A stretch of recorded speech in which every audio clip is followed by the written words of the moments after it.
Overreaction Monday is here, Browns fans, and it is not a good one. After losing the season opener in embarrassing fashion to the Dallas Cowboys, it is doom and gloom right now in Cleveland, and I understand why. Like, we were all so excited for football to be back. Home game against the Cowboys, Tom Brady on the call, and everything fell flat on its face, and before the season really even starts, it feels like it's over. So, with that being said, what is your panic level after the week 1 loss? Scale it 1 to 10 for me. We're going to get live or start rolling on our live show in just a moment. Let everyone kind of click on the notification and join us. A new lawsuit has emerged surrounding Deshaun Watson, which presents a lot of possible outcomes, including voiding the rest of his contract and being freed from it, which I understand after week 1 is an enticing option for a lot of people. Who knows? We're going to react and cover all of it that we know so far, and then we'll talk about the loss itself in the game. I've got 5 culprits to the Browns' disastrous loss, and it all stems on offense. Like, the defense maybe didn't have the best game ever, but man, they are not the ones to blame. Really quickly, a super chat coming in from Joshua Miller. Get Harrison Bryant back for a late round pick. Josh, there are times like this where I'm like, you might need to take my job, because I was sitting at my desk just 5 minutes before we went live thinking, like, tight end trade targets with David Njoku week to week. Like, who's available? That's not really a room you see get traded a whole lot, just because teams have the number 1 tight end, and then there's not really a ton of depth after that other teams want to poach. But Harrison Bryant with the Raiders, that could definitely be someone that Andrew Berry picks up the phone for, especially with Las Vegas having Brock Bowers and Michael Mayer. They are probably set at tight end. So I like it, Josh. We'll save this for our mailbag. We'll actually probably just start the mailbag off with this question right here. But going back to it, panic level, I mean, we saw last year how resilient this Browns team was and how they bounced back after loss or after injury. So I'm not too concerned about week 2 against the Jags as a game the Browns are going to drop. I feel like they can definitely go out there and have a strong performance. Do we need to? I think so. Crapola.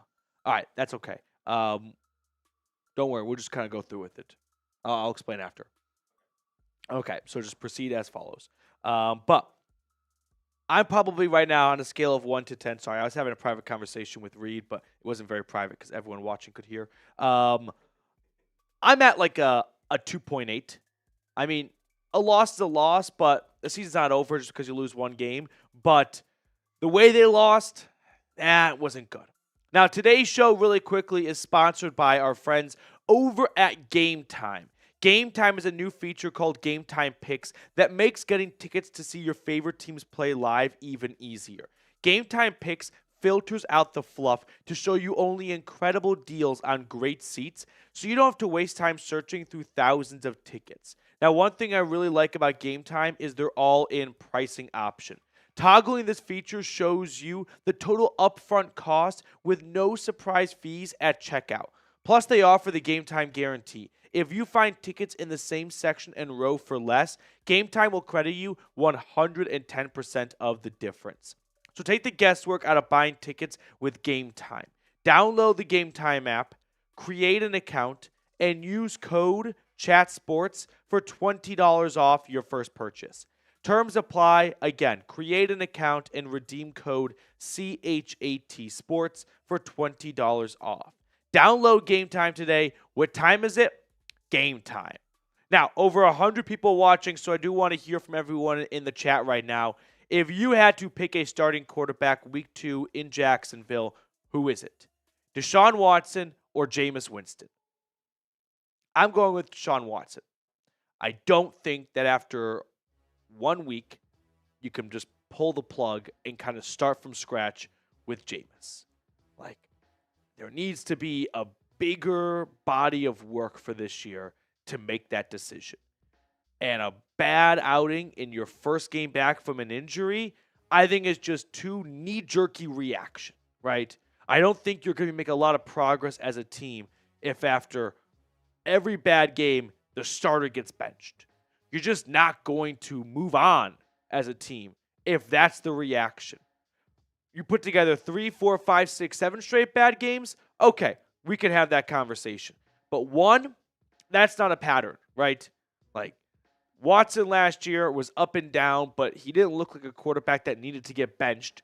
Plus, we saw what happened when Deshaun Watson got benched. They had to go find Joe Flacco off the couch to go get a decent quarterback. Like, Dorian Thompson-Robinson and Tyler Huntley were no better. And I'm not convinced Jameis Winston, as fun as he might be and as awesome as those pregame speeches might be, I think people are fantasizing the actual talent on the field. Like, Jameis Winston lost his starting gig to old man Andy Dalton. That should kind of tell you a little bit about where Jameis is in the NFL quarterback world. Great backup, but I don't think we're going to get a better team with Jameis at quarterback. I think people that are pushing this narrative just really don't like Deshaun Watson and are using his bad stats to support that. There are a lot of quarterbacks who had bad stats in week 1. They're not calling for them to get benched. Deshaun Watson was 11th from the bottom.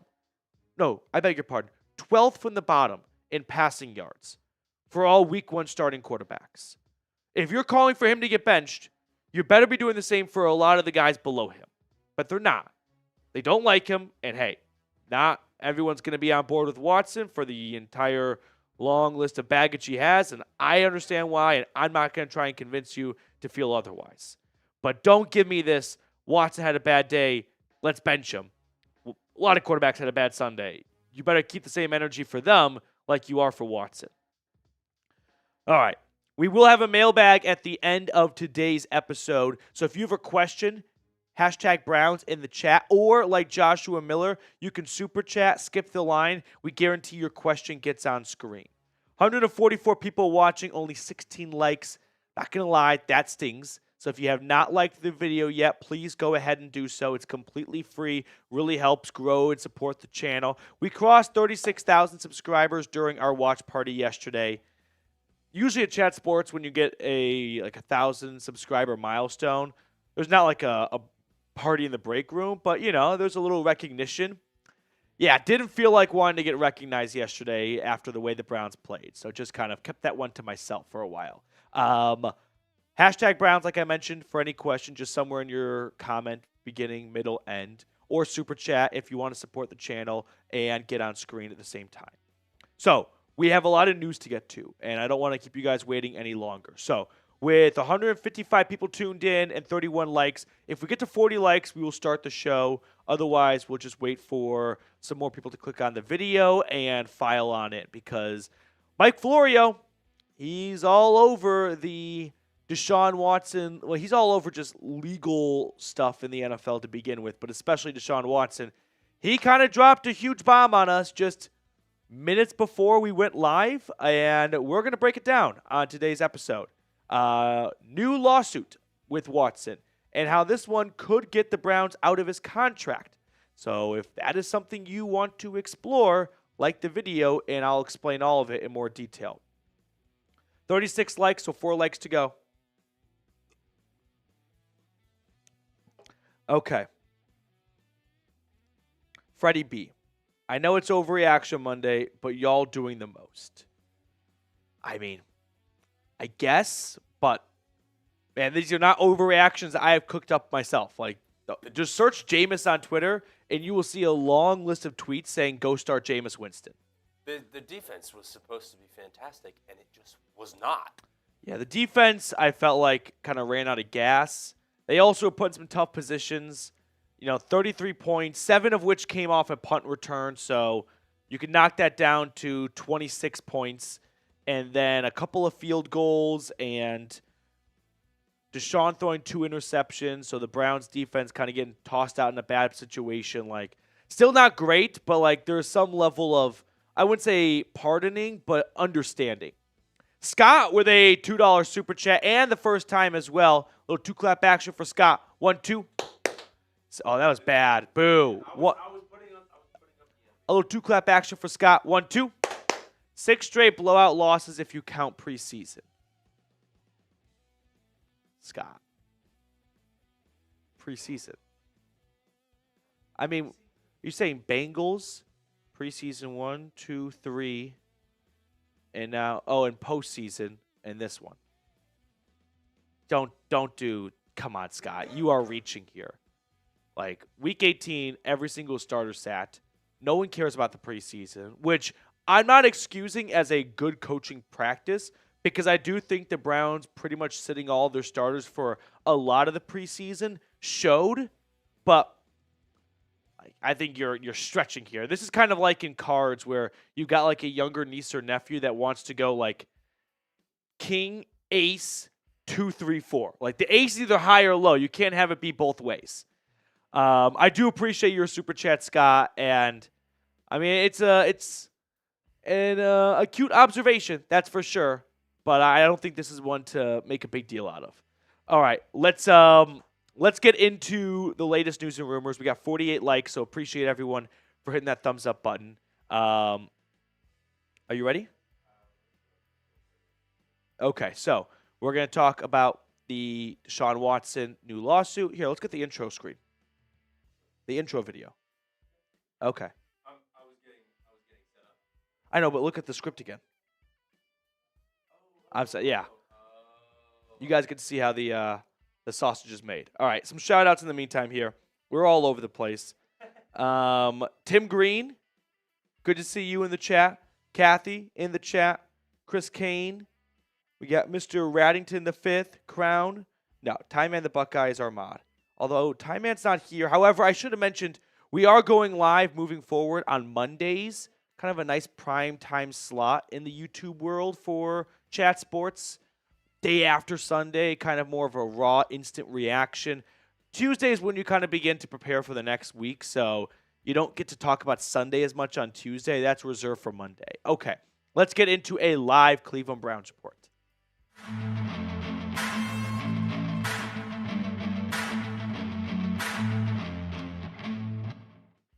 Deshaun Watson has been sued again. Mike Florio from Pro Football Talk dropping a potential bombshell which could outline a path for the Browns to get out of Deshaun Watson's contract. So let me spend the first few minutes of today's video recapping and sharing what was behind this article that Florio wrote. I'm not going to read the entire thing to you guys. I'm just kind of going to give you the snippets and highlights and spark notes of it. I invite you to go read the whole thing if you're interested. But let's just share a little bit of what Florio wrote. So, there is a new lawsuit, which is not an extension or a continuation of the previous lawsuits, which basically cover Deshaun Watson and all the massages, and we know all of that at this point. This is a different one. This is I wouldn't say related one in nature, but somewhat similar in nature in terms of the allegations being made. So basically, it is a Jane Doe who is suing Deshaun Watson for sexual assault and other stuff. I'm not a lawyer, but the lawsuit contains the following allegations. Now, let me start by saying innocent until proven guilty, and these are allegations. None of these are facts or proven, but this is what Jane Doe, who is who is choosing to be anonymous, is stating that Deshaun Watson had a date with Jane Doe and was verbally upset when he could not find her apartment. There is some very interesting quotes that come out of this. Aggressively yelling and screaming and stating that he could not find her apartment and that he doesn't have time for this. And then once he did find her apartment, she needed more time to get ready for their date. She was putting on makeup in her bathroom. When she came out of the bathroom, she found Watson butt naked on his stomach on her bed. He wanted a massage, and then there was some physical and sexual assault contact made. And not to try and, shorten a very serious allegation if true, but again, it's rather long, and I don't want to spend the entire time just reading it verbatim when I feel like that's not a great use of your time. If you'd like to go read the article, by all means, feel free to do so. Mike Florio wrote it on Pro Football Talk. But The really important part that Browns fans might be interested in at the end of this article, I will read, as it's pretty short and to the point.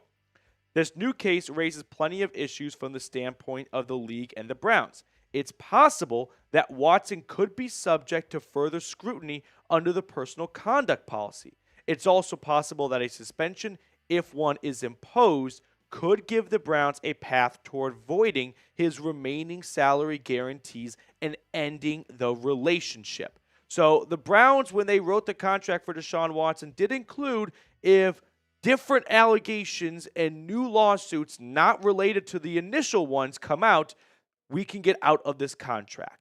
That is something that could be in play here. Now, I don't know if any of this is true.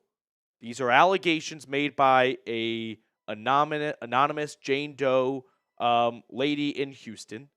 But this is definitely something to keep an eye on, because if Watson plays like the way he did on Sunday against the Cowboys, the Browns might be aggressively pursuing this type of out to save them from all the future guaranteed money tied up. So that's all we know right now, but this is something to definitely keep an eye on. Now, let's talk about week 1 and the disaster that was 33-17 Cowboys over the Browns. I rewatched the game this morning.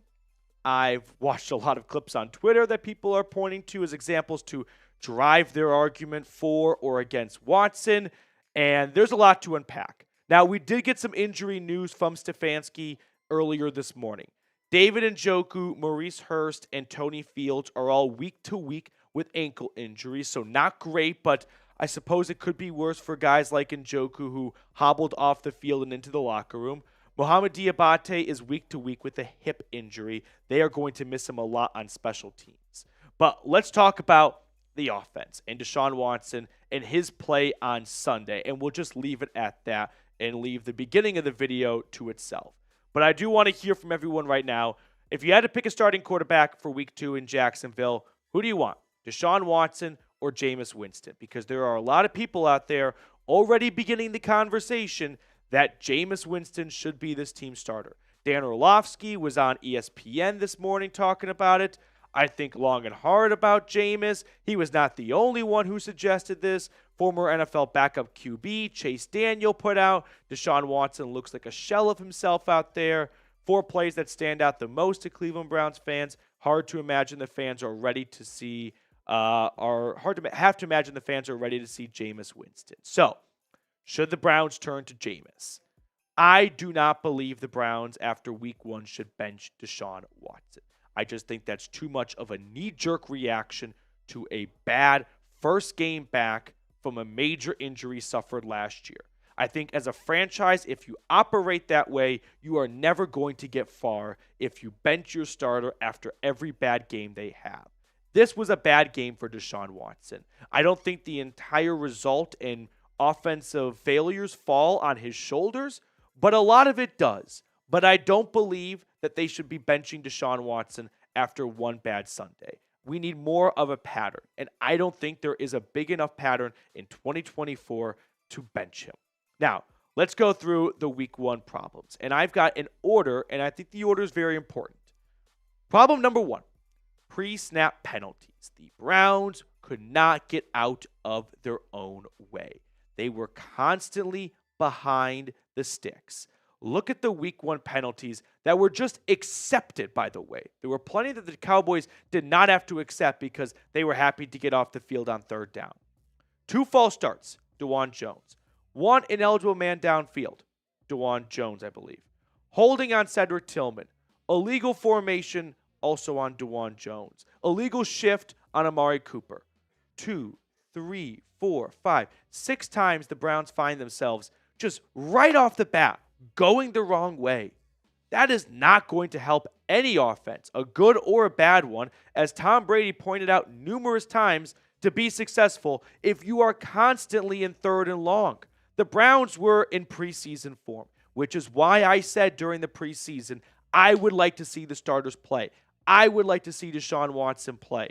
Now, whether or not Deshaun Watson or the Browns made the decision for him not to play in week 3 of the preseason in Seattle, I don't know, and that's going to be a little bit of a mystery for us. But ultimately, there were a lot of issues with the Browns offense that I felt like could have been wrinkled out in the preseason. Now, the reason why I put these penalties at the top of my list is just roll back the tape for a moment here and let's take a bad stroll down memory lane. I mean, this is early in the game here, right? You've got, look at that. First, second down and 12? How about this here?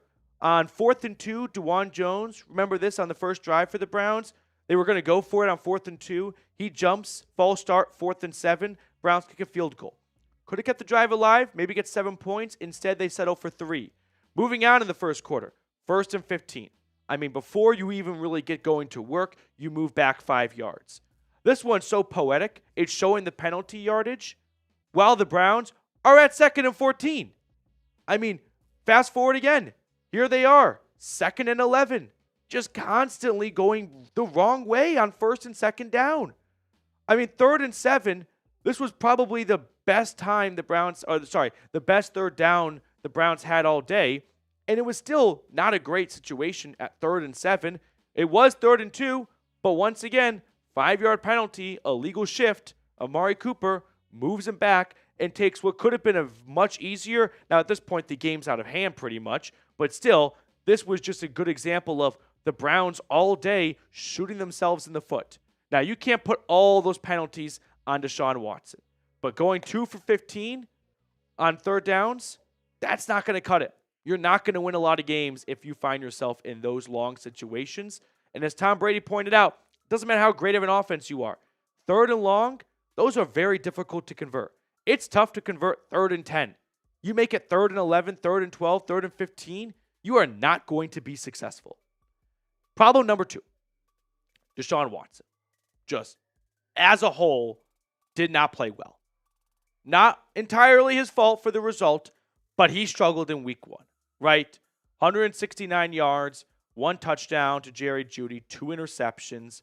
I kind of feel for him on the first one because he seems to be the victim of a lot of tip passes that just fall right to the DB. So maybe a little bit unlucky in that regard with Micah knocking the ball up and Kendricks coming down with it and not hitting the ground. But still, like, not a very accurate throw to Elijah Moore that falls to Trayvon Diggs.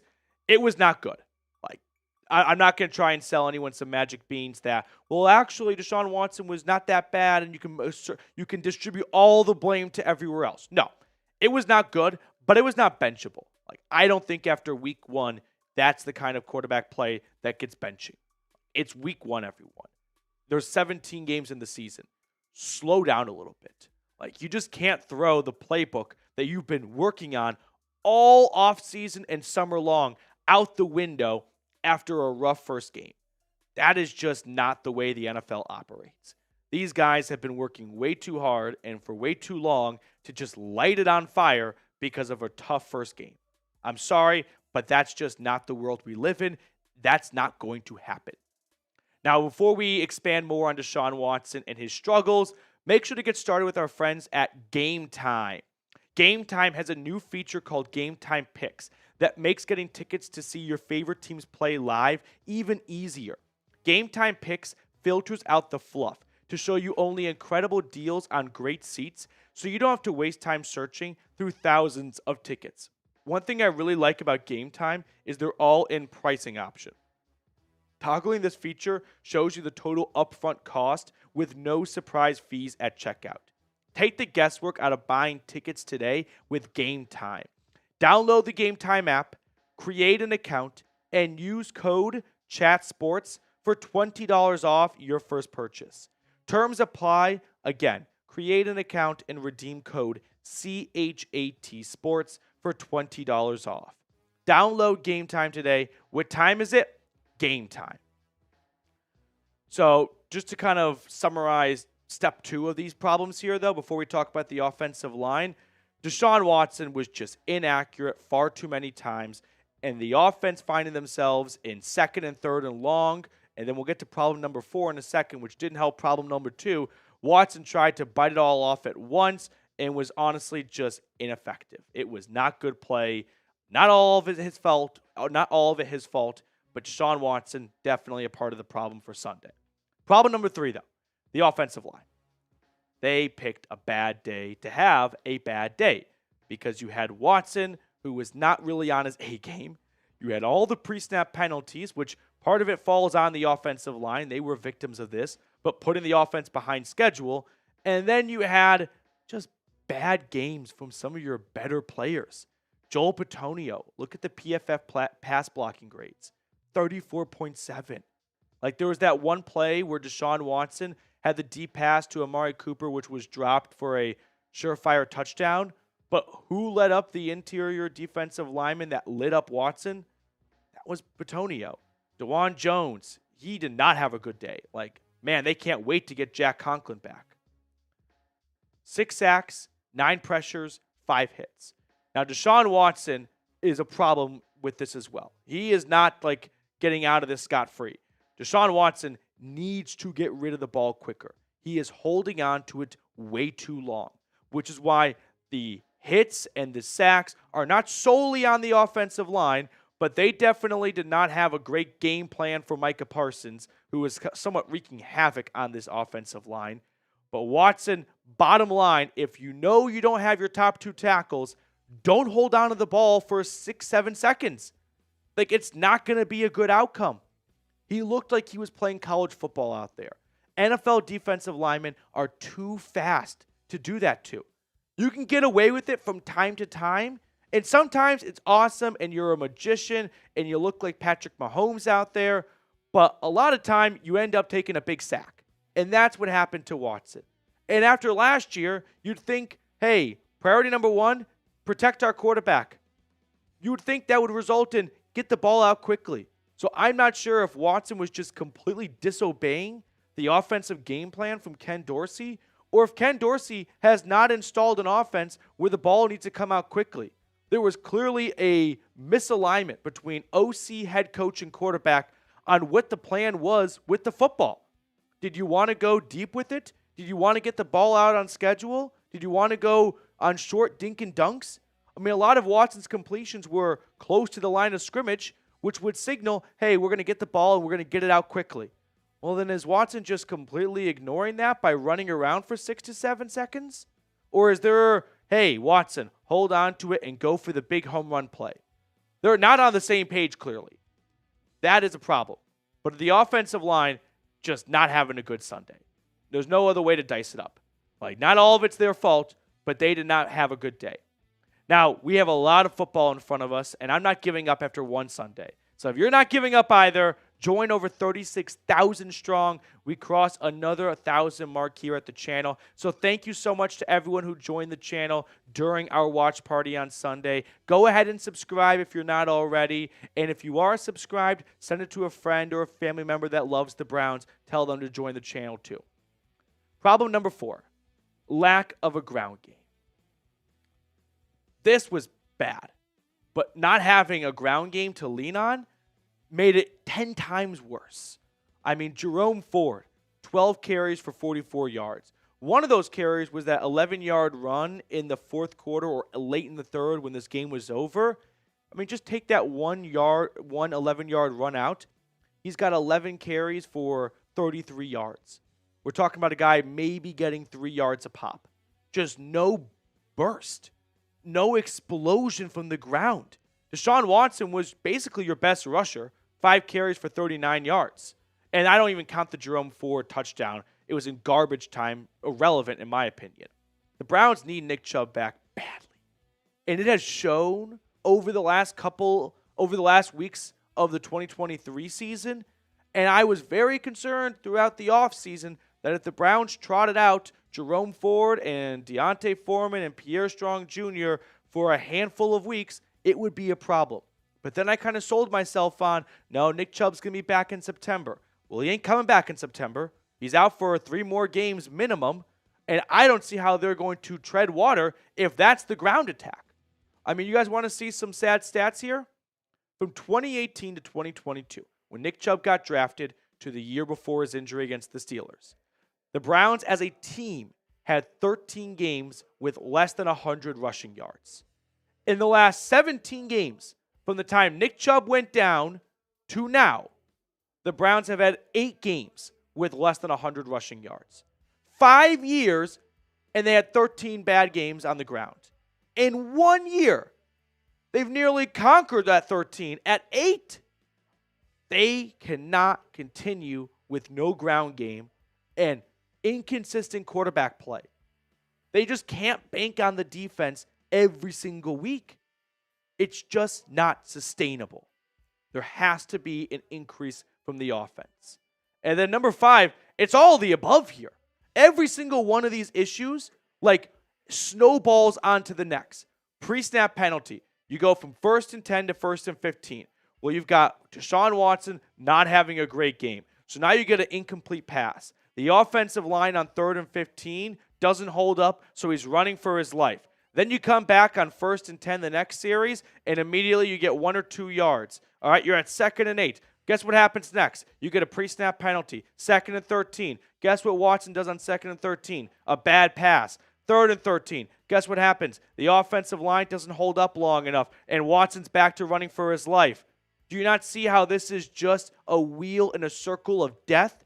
Every single one makes the next one worse. This is the issue right now. It is not just Watson. If you take out Watson from Sunday and put in Jameis Winston, there is not a different result. Maybe it's 30-14. You know, sure, it's not going to be an identical score, but it's going to be a 2-score loss, minimum. Because Jameis Winston by himself is not talented enough to overcome all the other issues that were on full display against Dallas. So with that being said, what do you think the single largest issue was for the Browns in week 1? Like, what is the number one thing that must get corrected before Jacksonville? Sure, getting great play out of Watson is an awesome thing to have. I think it's got to start at, let's stop shooting ourselves in the foot on 1st and 2nd down with these dumb pre-snap penalties. We're going backwards. Like, Watson might throw an incomplete pass, but you know what's worse than that? Going the wrong way because you're having illegal shifts. Ineligible man downfield. False starts at home. Stop the penalties. That's step 1 on offense. All right, before we sign off and let you guys get on out of here, I do got to show some love to the Brown and Orange Club, as always, for being proud supporters of the channel. Tim Green, Mike Dibble, Jeremy Stallman, Slow But Sure, David Botner, Jared Brandt, James Harper, Papa T, Joseph DePorte, Mike, Ray Bidding, Dr. No, Eli Green. Thank you guys so much for supporting the channel. It's always so fun to see you on Sundays during our watch parties. So if you want to get added to the club, $50 super chat, and we'll toss your name on screen to get a shout out all 2024 season long. Quick self-plug before I go. Follow us on Instagram, Browns Report IG. Don't be afraid to hit me up on Twitter as well if you ever want to talk Brownies, at Matthew Petey, or just subscribe to the channel, get in the comments section, and let me know what questions you have. We got a super chat coming in from Teach Tech. I was about to say Texas Tech. Teach Tech Productions. Teach Tech Productions, thank you very much for your super chat. Go Brownies. There's no comment. So I was about to say, like, what would you like to know?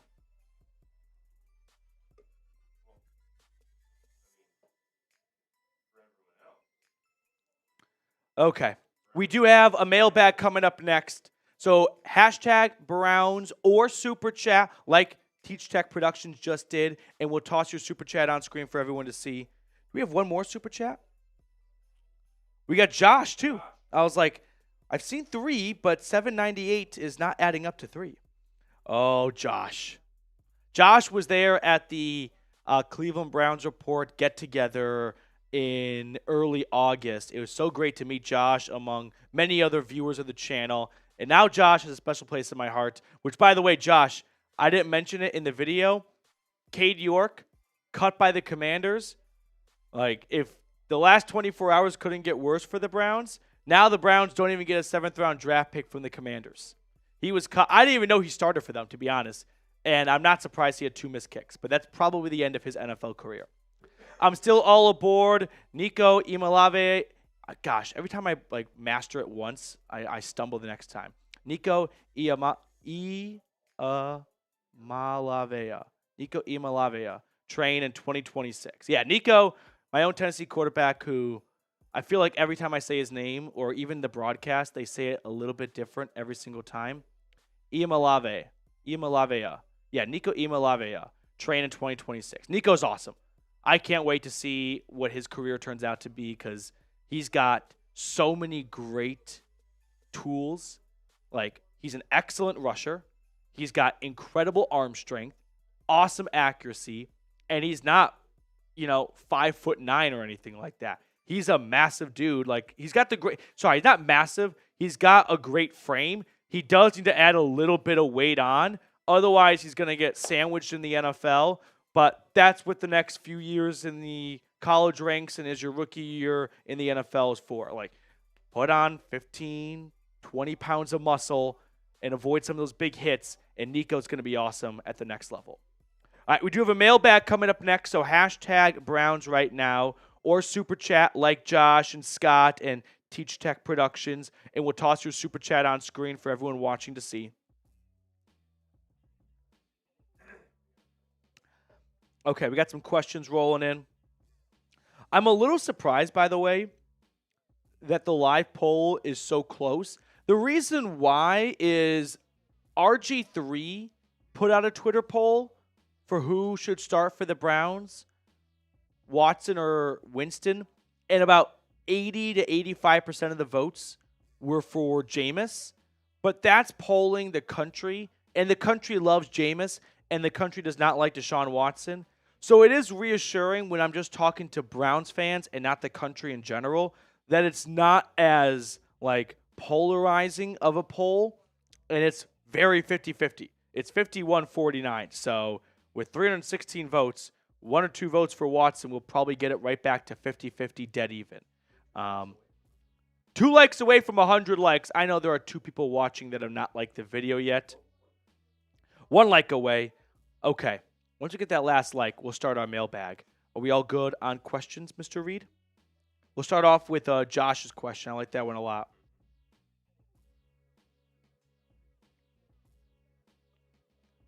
Okay.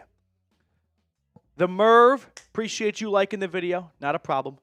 We're going to jump into our mailbag. So if you think of a question at the last moment that you want to ask and you don't want to wait or hope that producer Reed picks your question, hashtag super chat and you skip the line, or just do hashtag Browns in the chat. All right, let's get into a mailbag.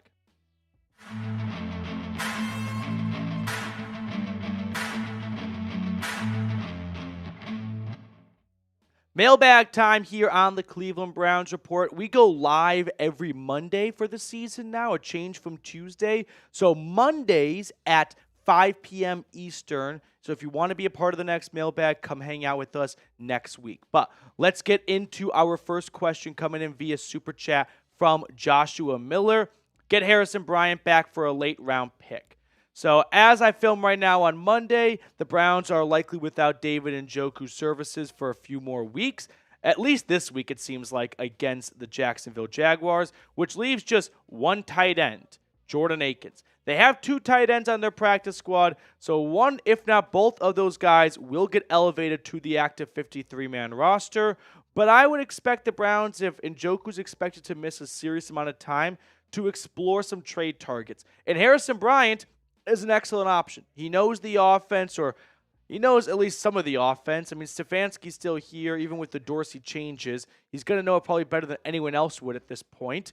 And I know the Browns are a fan of Bryant. He kept him for all 4 years early on before he walked in free agency to the Raiders. But that was before they drafted Brock Bowers. And so with Bowers and Michael Mayer there, they probably don't need Harrison Bryant as much as they initially thought when they signed him. So I'm down for trading for Harrison Bryant if Njoku's going to go on IR and miss 4 weeks. Cool guy called Zone. What say we panic week 5 if we aren't above 500? All right, well, let me just read off the Browns schedule here. Because they do, and I don't want to say have an easy schedule, because right now the teams that are playing the Browns look at the Browns as an easier schedule opponent. But they got the Jags this upcoming week on the road. Then they're home against the Giants. Then they're at the Raiders, at the Commanders, at the Eagles. So they play the Jags who lost, Giants who lost, Raiders who lost, Commanders who lost. Your next 4 opponents are all at the moment 0-1. So it could be a lot worse than that.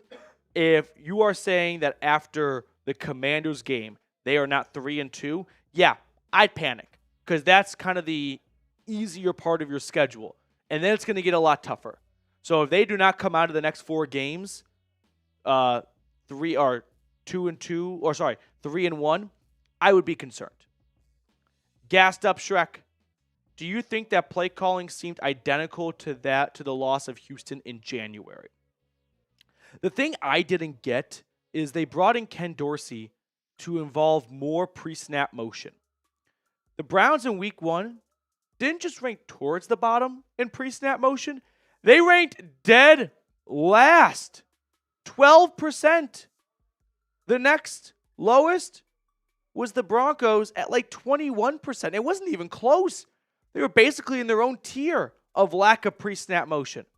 So I am with you that I haven't seen a major change from the Ken Dorsey addition offensively. I do think that we're going to see a limitation on the deep throws and that it's going to be a little bit more of a, this sounds bad, but dink and dunk offense. That's somewhat what we saw in training camp, and that's what we saw a lot of from Watson in his few completions against the Cowboys. But I don't understand why you brought Dorsey here to help with pre-snap motion if you're just going to rank 32nd in pre-snap motion in week 1. Hey, it's Nash. What's going on, Nash? I know it's kind of a far thought, but wouldn't it be smart to at least try Kareem Hunt again this year, or at least give him a workout to see if he's in shape? I mean, you saw what you had in him 2 years ago, and it looked like he was sort of heading towards the end. Now you're looking at what you have in him after 2023, and there was nothing left on the bone. I mean, you want to have Kareem Hunt come back for the next 3 weeks? The goal is that Nick Chubb is back after his 4-week, injury status on the PUP list. But I don't think there's much left for Kareem Hunt in the NFL. He looked slow to me last year. He looked slow to me 2 years ago. I mean, the only reason why he came back last year, and probably the only reason why he put in the NFL period, was because Nick Chubb got hurt. So I know Kareem Hunt, a Northeast Ohio guy, went to Toledo, a Browns fan himself, and he had some good years with the Browns. But to me, I feel like it is way overdue to kind of move on from Kareem Hunt. Now, we have more questions to get to on today's mailbag, but today's show is sponsored by Game Time. Game Time has a new feature called Game Time Picks that makes getting tickets to see your favorite teams play live even easier. Game Time Picks filters out the fluff to show you only incredible deals on great seats, so you don't have to waste time searching through thousands of tickets. Take the guesswork out of buying tickets with Game Time. Download the Game Time app, create an account, and use code CHATSPORTS for $20 off your first purchase. One thing I really like about Game Time is they're all in pricing option. Toggling this feature shows you the total upfront cost with no surprise fees at checkout. Now, terms apply, but again, create an account and redeem code CHATSPORTS for $20 off your first purchase. Download Game Time today. What time is it? Game time. Kathy, next one up on the show. Will they fire or get new or better offensive linemen? I mean, they definitely miss Bill Callahan. They're not firing Andy Dickerson. That's not happening after week 1. I think the plan and the strategy is wait for Jack Conklin and for Jed Wills to return. I don't think Jed Wills' stock could be any higher right now, and he's not even playing. Like, he is showing how valuable he is to this team while sitting in the trainer's office. But yeah, I don't think there is anyone from the street coming in to save the day. The only guys that can save the day are Conklin and Wills, and hopefully they are back as soon as possible. Now, I will say, going back to your question, Kathy, there is one thing that's kind of creeping up from the back of my head to the front of my head, which is the Browns draft the last 2-3 years is kind of catching up to them. Not having a first-round pick for 3 straight years is starting to show a little bit. You go back 4 months ago to April. Mike Hall, first pick. I mean, who knows when we're going to get him back from the commissioner's list. But that was an opportunity to go get an offensive tackle. But when you don't pick until 54, you have to make a decision. You can't have defensive tackle and offensive tackle at a high level. So you got to pick one. And the Browns probably made the wrong decision. Like, Mike Hall may go out and have a great career, but as of now, they sure could have used an offensive tackle in round 2, which almost all my mock drafts had the Browns going offensive tackle in round 2. But unfortunately, they can't cover all their bases when you don't have a first-round pick. And then you go back to the year before that, right? What did the Browns do with their first few picks? Cedric Tillman, Siaka Ika. Siaka Ika's out of the league right now. I don't think he's even on someone's practice squad. And Cedric Tillman, well, I do love him because he went to Tennessee. He is unfortunately not producing, and he's not been an effective member of this offense. So then you go back the year before that, Martin Emerson, great pick. But then you've got Perrion Winfrey off the team. Cade York off the team. Like, think about the last couple of drafts. DeJuan Jones, I accidentally glossed over. Jones, a starter. Jerome Ford, a starter-ish. But when Nick Chubb returns, he's not a starter. And then Martin Emerson. Alex Wright was a good pick. You've got like three guys that have been valuable to this team the last 3 drafts. That is just not sustainable. You got to get more out of your draft picks. And right now it's starting to catch up to the Browns. And while it's just one game, I feel like it's starting to peek through. Scott next went up. 6 straight blowout losses if you count preseason. Well, the good news is I don't count preseason. Like the preseason, well, I do think in week 1, some teams learned how valuable it is and other teams learned the hard way. There were a lot of bad quarterbacks in week 1. Deshaun Watson threw for 164 yards against the Cowboys. You would think 164 yards for all 32 quarterbacks in week 1 would be bottom 5. Guys, there were 11 guys worse. He wasn't even bottom 10. I think a lot of teams have taken this mindset of we're not going to play our starters in the preseason. We don't want to risk injuries. And I get that. But you know what also has to be factored into the equation? Risking a slow, rusty start. And that was on full display for a lot of teams week 1. Like, it was not a great offensive showing league-wide in week 1. I think Tua and Jared Goff or Stafford were the only guys that went over 300 yards in week 1. And this is pre-Monday Night Football, so maybe Brock Purdy or Aaron Rodgers sneak in. So, now I know that we're kind of going off subject for what you said, Scott, but like including preseason, I don't value preseason wins and losses much, but I do think starters should play in the preseason, and I think a lot of teams learned that in week 1 this year. Dallas, I think we should target Jalen Milroe in the 2025 draft. Thoughts? I'm not super high on Jalen Milroe as an NFL quarterback prospect. I think he's a really fun and exciting college quarterback. I do have concerns about going after a decent run-first quarterback, or a run-heavy quarterback, I should say, when with Watson, you're kind of living and dying by him and his legs extending plays and taking a lot of sacks. I could see Milroe falling into a similar trap. And if the Browns go after a quarterback I don't know if Jalen Milroe is going to be a first-round pick, but if they go after a quarterback in the upcoming draft early on, let's say, I don't think they're going to want a quarterback that's similar in style to Deshaun Watson. Like, if they're drafting a quarterback early on, it's probably to get away from Deshaun Watson, not go find the Alabama version of Deshaun Watson. Victor Simon next one up, in the final one for today's show. Would you consider putting in a small package for Winston? Not for him to start, but to send a message. And not week 2, but if Watson continues to look bad in weeks 5 through 6. No, I see what you're getting at here, Victor. I don't think this accomplishes anything from a wins and losses standpoint. I think this accomplishes we're going to play this like high school-y chess match with Deshaun Watson to kind of dangle in front of him the backup that could start if he doesn't get it together. Don't do that with the other guys battling their asses off. Like, pick the best quarterback. If you think at that point, not just for week 2, but in weeks 5 through 6, that Jameis is better, then go put in Jameis. But don't play this like, let's hedge our bets and like put in Jameis for a little bit, because Jameis doesn't have a package. Like, I don't think there's anything Jameis is better at than Deshaun Watson. Like, when it comes to unique skill sets, right? They both have really strong arms, and Jameis finds himself in trouble, if not just as often as Watson, if not more. He takes a lot of sacks, and he throws way more interceptions. He threw 30 picks and 30 interceptions and 30 touchdowns. So there's not like a mobility element to Winston's game that you can install for the red zone that you see other teams do. So I'm not interested in playing a send a message game to Watson. This is the NFL. You get 17 cracks at it. I don't want to waste a couple of games or snaps or plays to play high school with Watson to send a message.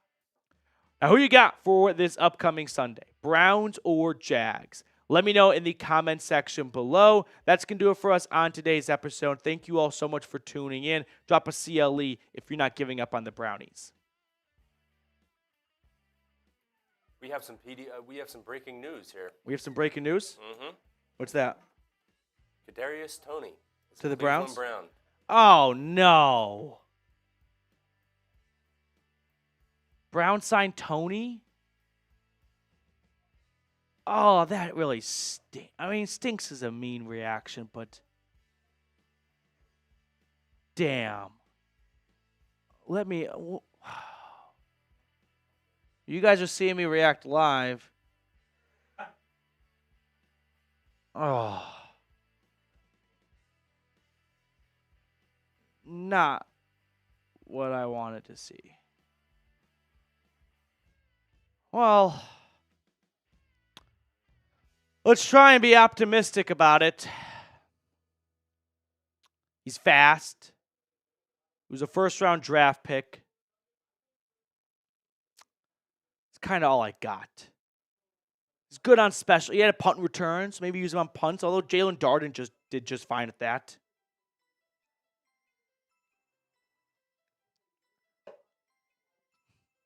Well, there it is. I'm not really thrilled about this, if you can't tell already.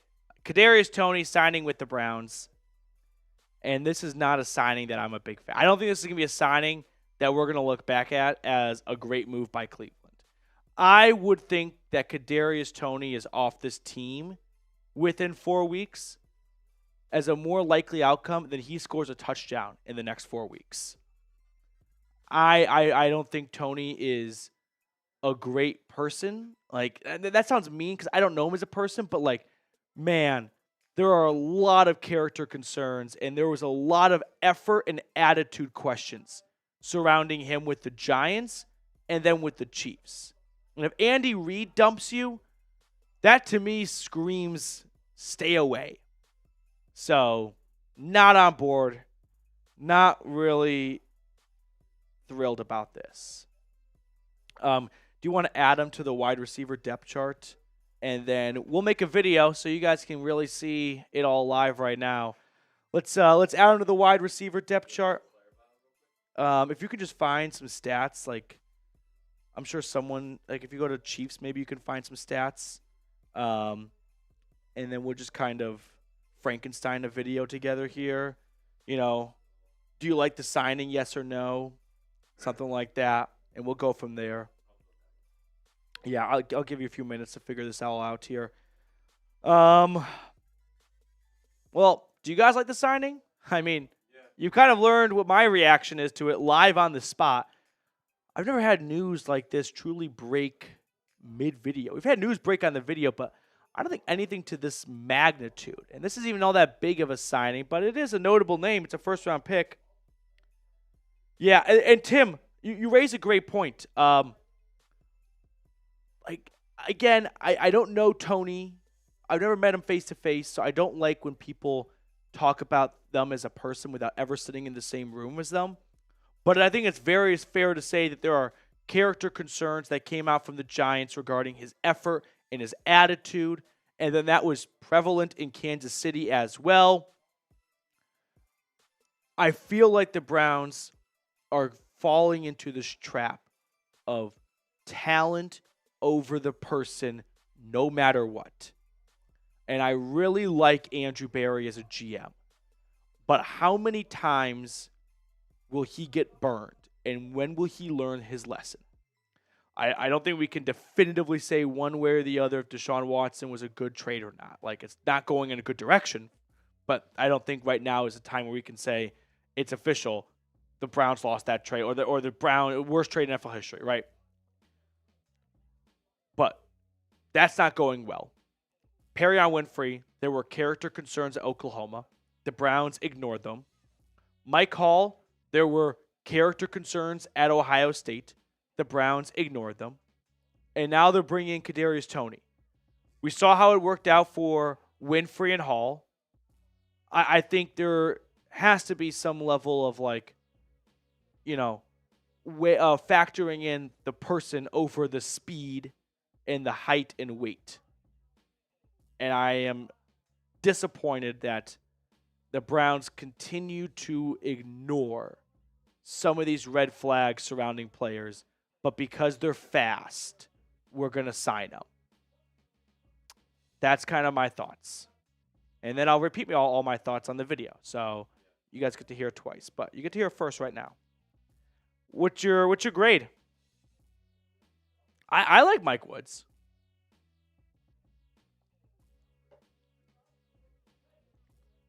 I don't like this.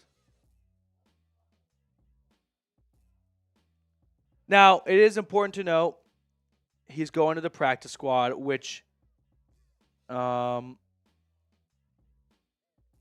is expected. Like, when the Browns worked out Kadarius Toney last week, I'm 99% sure I said, if a signing happens, it is to the practice squad. All signings from here on out go to the practice squad. You get 3 free elevations. We saw them do that with a couple of guys on Sunday, so there's no point not to elevate them and not to put them on the practice squad, because if you put them on the practice squad, you have to cut a practice squad player.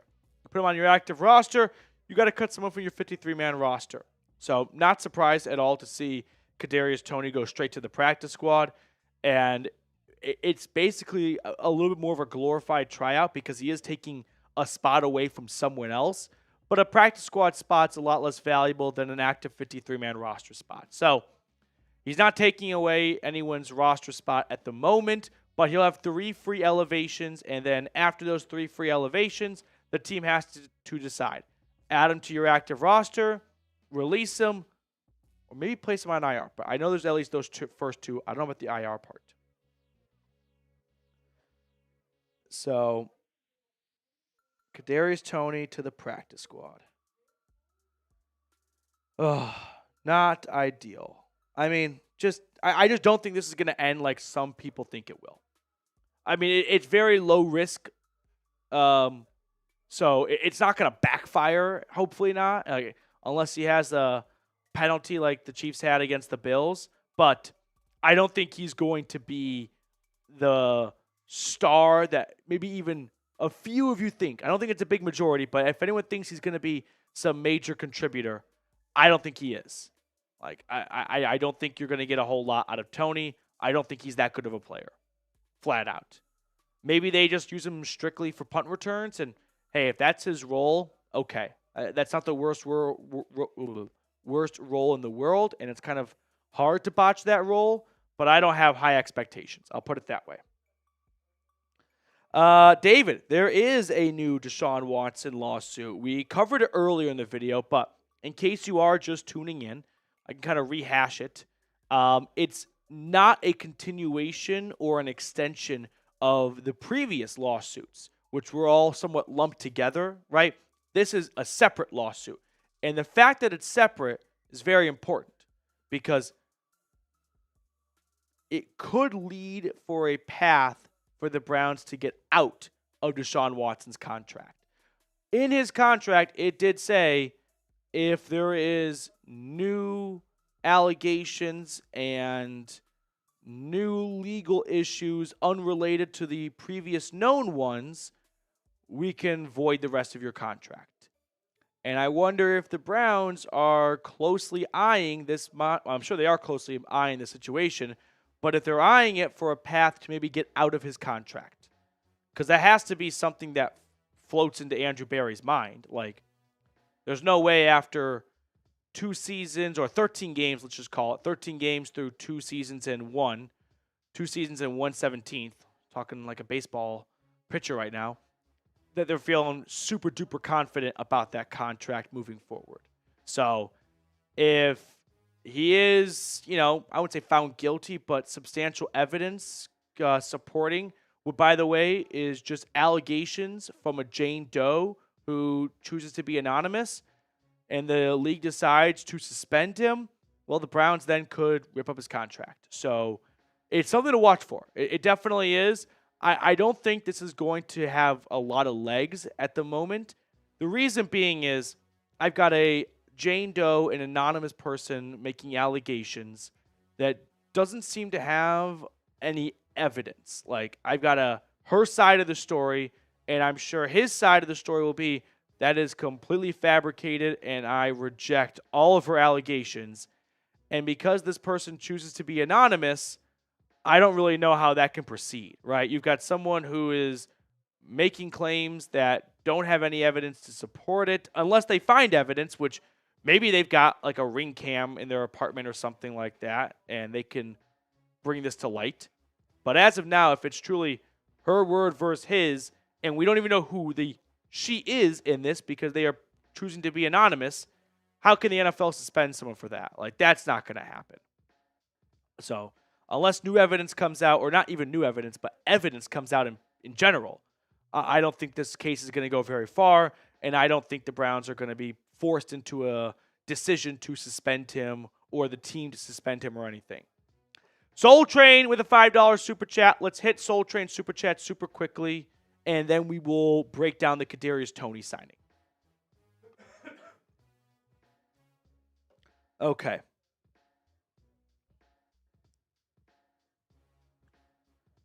Soul Train, if they turn things around, they need to change what they do with off-season workouts. They looked like a cocky fighter who didn't train and got rocked. I mean, I don't think you're out of bounds for suggesting, broader changes to the workout or to the condition, not to the conditioning, but to the, fitness. That's not the right word I'm looking for, but the overall health and recovery standpoint, because there's a pattern of the Browns dealing with a lot of injuries. So if that revolves around off-season workouts and the plans the Browns have in place, by all means, that should be open to discussion, because the Browns continue to find themselves losing key guys to injuries, which, I mean, that's not completely unique to the Browns, but they seem to have more than their fair share of injuries. So it's worth exploring what the off-season workouts include. And is it different than what teams that don't deal with a lot of injuries include? And maybe there should be some changes made. I don't know what their offseason workouts are. I couldn't begin to even take a stab at what an NFL offseason book looks like.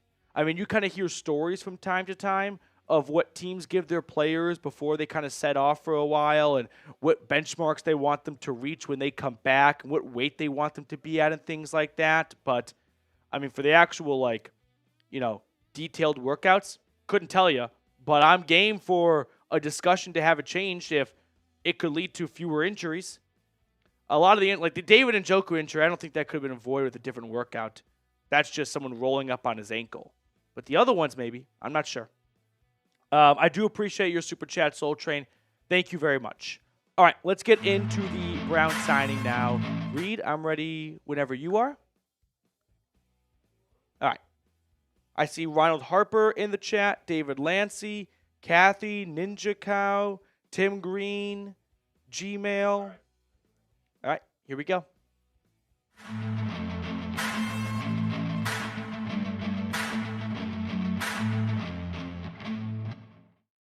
The Browns have signed Kadarius Toney to the practice squad.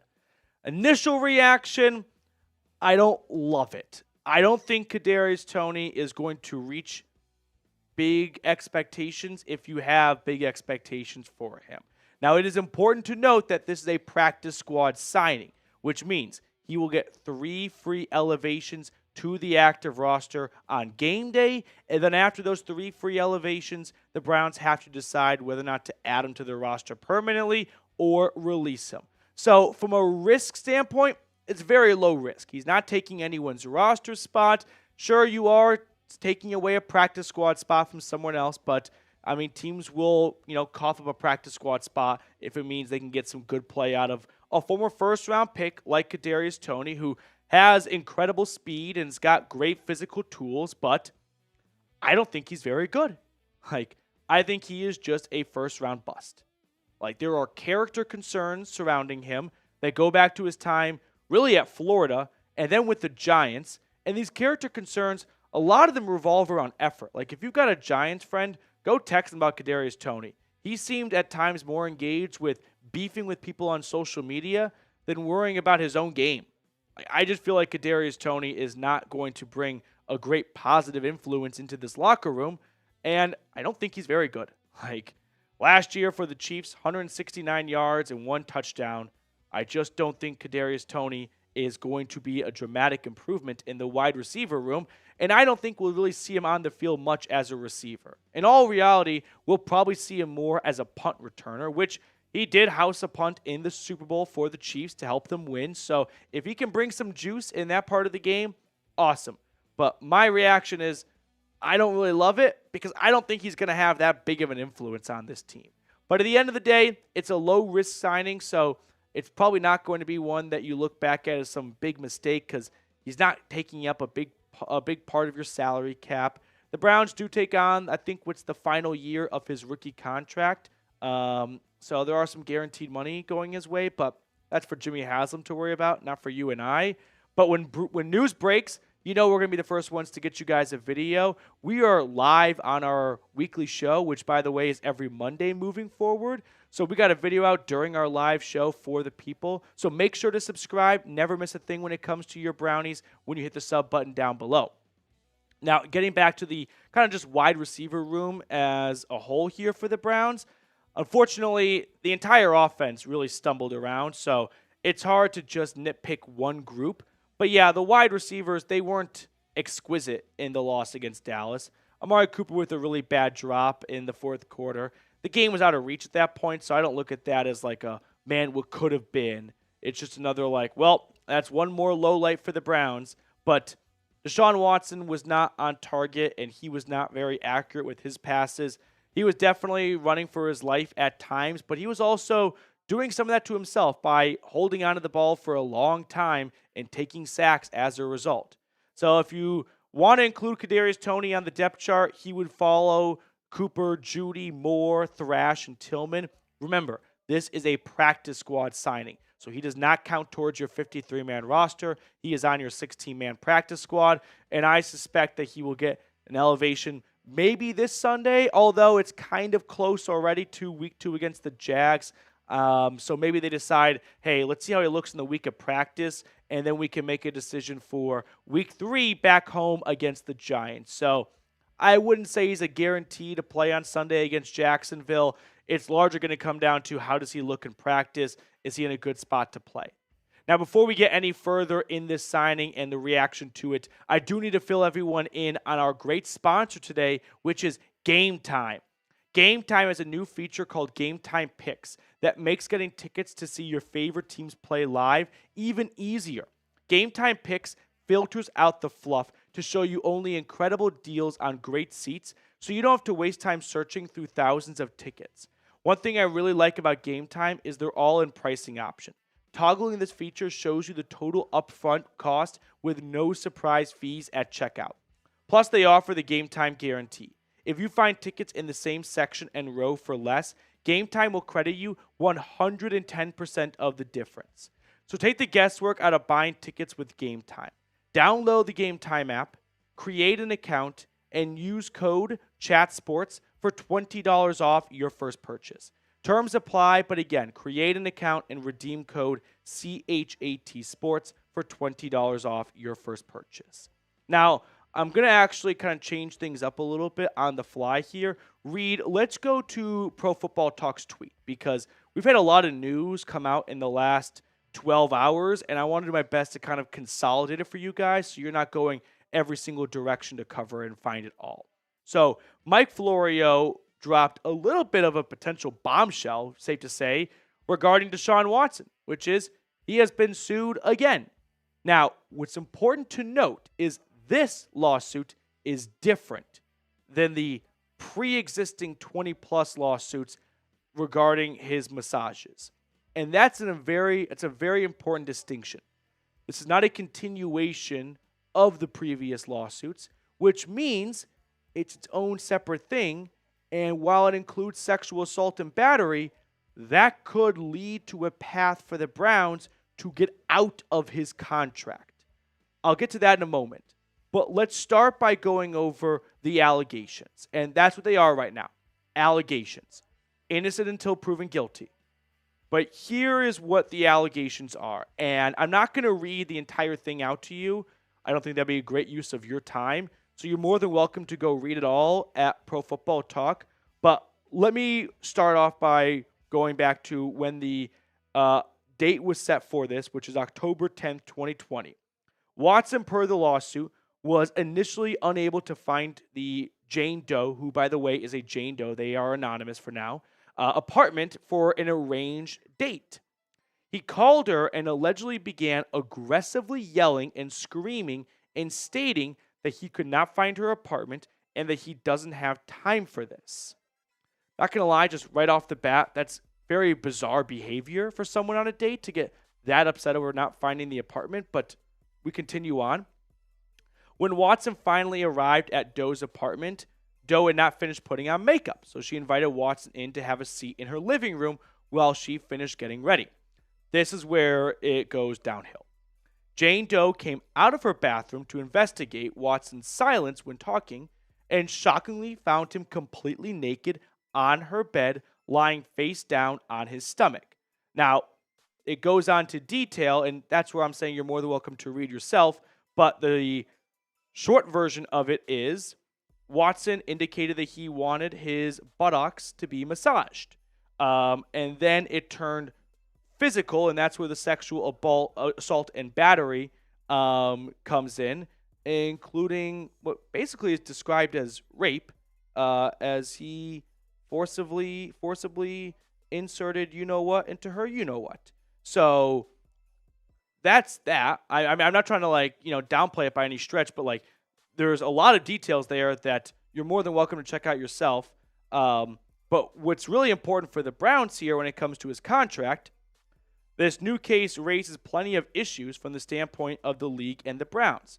Mike Florio says it's possible that Watson could be subject to further scrutiny under the personal conduct policy.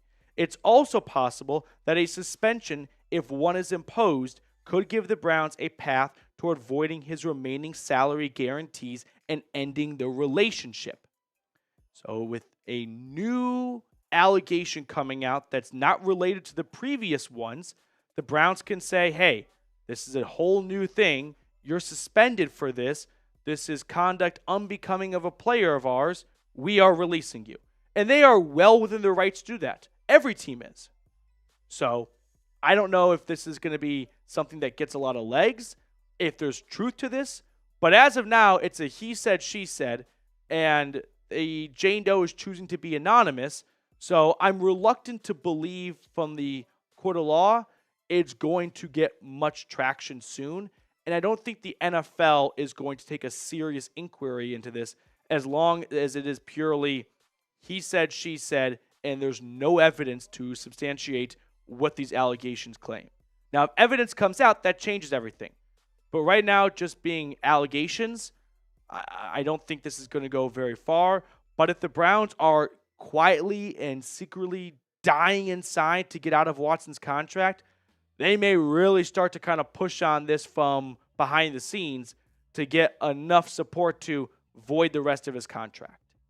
So to wrap up the video, grade the Kadarius Toney signing. A, B, C, D, or F. I'm going to give it a D+. I don't have high expectations for Toney in this role for the Browns, and I don't think we're going to see much of him. And I wouldn't be surprised if Kadarius Toney is released before he even scores a touchdown for Cleveland. Now, make sure to follow us on Instagram, Browns Report IG. We're posting content over there. Appreciate everyone for watching with us today, and we'll catch you all later.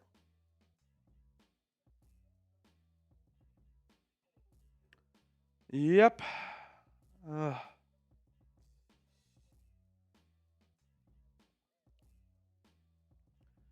All right. What a day. I was kind of excited for a more happy victory Monday with a win. Didn't happen. Did not happen. Did not happen at all. All right. Well, that's going to do it for us on our live show today. To recap everything, new lawsuit coming for Deshaun Watson. Kadarius Toney signed. And the Browns have a lot to do on offense before week 2 against the Jags. I think that covers everything. And that's a lot for a Monday. So buckle up. Looks like we're in for a long season.